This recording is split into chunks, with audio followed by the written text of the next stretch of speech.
When we were born, we couldn't use words and logic. In fact, we were enlightened. We were just following the way of nature, just happened to be born.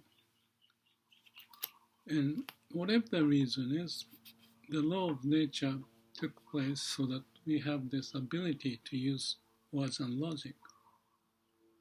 So by experiencing the time with parents, friends, and stuff on the internet, we learned how to use brain, how to use words and logic.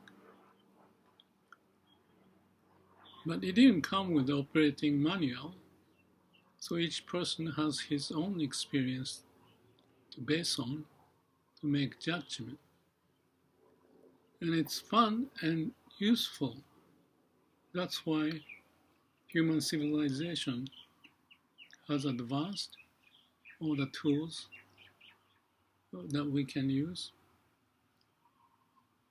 and we could live long and became the king of the earth, so to speak, that we have such a power even to kill with each other in the snap of the nuclear bomb. So the ego and the problem that we have with words and logic, nobody has learned. Well, there are lots of quotes from many wise people, but it takes time and energy to go through. Everybody's life is different. The priority is different. Ability is different. So that's the reason why the religions were born, spirituality. What's interesting, in my view, is that when we die, we go back to the same state of being awakened. That may be too much of a stretch to say that, but as much as when we are born, when we were born, there's no mind movement. Maybe there are some, because you start to absorb lots of stuff going on. But there's a moment, none of that was happening. And when we die, we go back to the same state. None of the mind movement is happening. As much as you don't remember when you were born, or prior to that, most likely we won't remember. We don't make any judgment after our death using our mind. So what it means is quite interesting that, at least in my view, nature's way has been prevailing all across the time dimension, even prior to our existence and all the ancestors, or even before any living being was born on earth. There's some force, I call it laws of nature, taking place. It may change over time, but let's not talk about it. I assume that something beyond human ability, laws of nature I call it, is prevailing. And we are just the fruit of that for our being. But because of words and logic, and especially with ego, we haven't learned how to use our mind yet. So that's what we see. Buddha said there's a way out. In short, in my view, it is to go back or relate to the way of nature, I call the law of nature is manifesting or brought out and living in our heart. You can only listen. You don't tell your heart what to do, because it's one way. It's absolute. But we may not appreciate the fact that we are alive, or we may not listen what this Lord Nature, the heart, is telling us. Living in the confinement of the mind, and mind has such a capability to have fun, challenge, do lots of interesting things, but it comes with the ego and difficulties that we suffer. So what Buddha and many other people has found is that, to say it simple, go back to the root of who we are, in our heart, where the source of life is prevailing.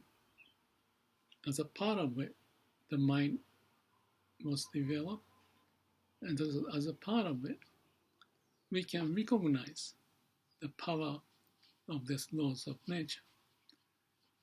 When you realize that, it's called awakening or enlightenment. But basically, like I said, it's the way of nature prevailing all the time that has such a miraculous power to brought us on this earth, and all the wisdom and everything, as if all the cells in our body and mind is self-organizing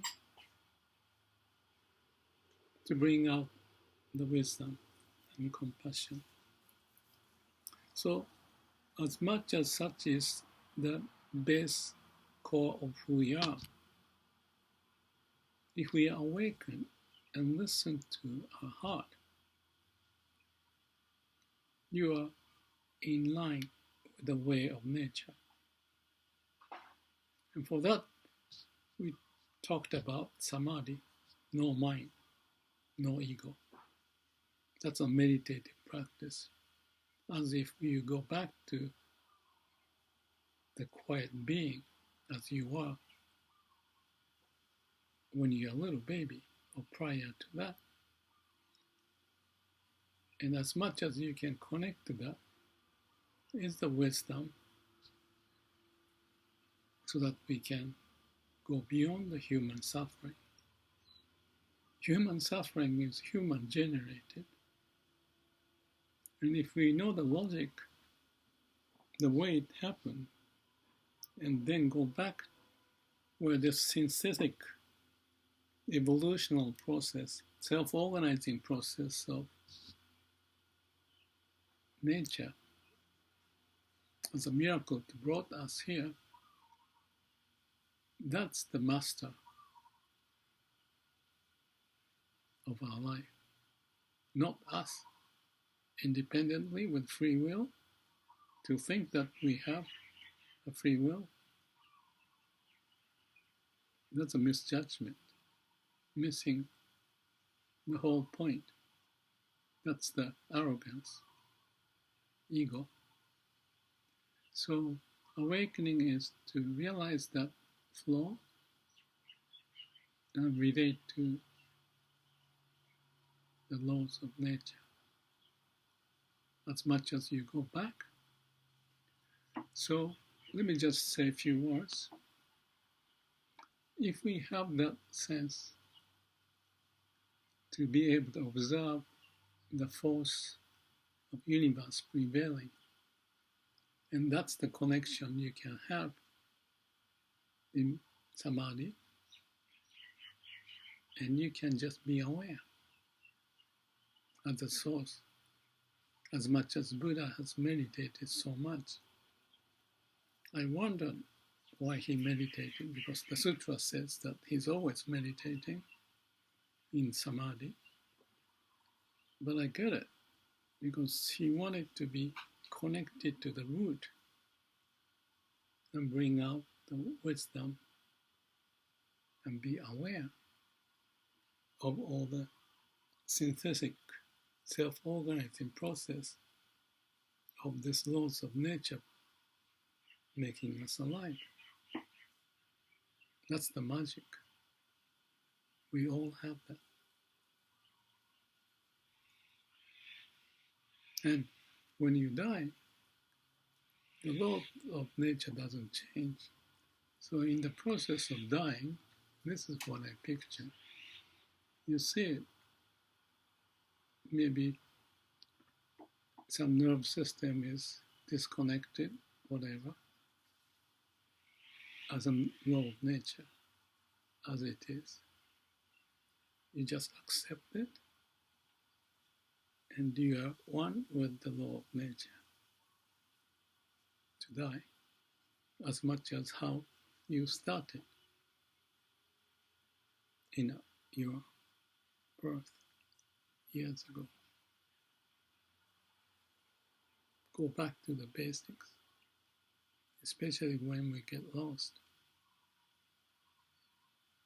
Find the source of wisdom that brought us here on earth, the source of compassion that we can live with by listening to our heart.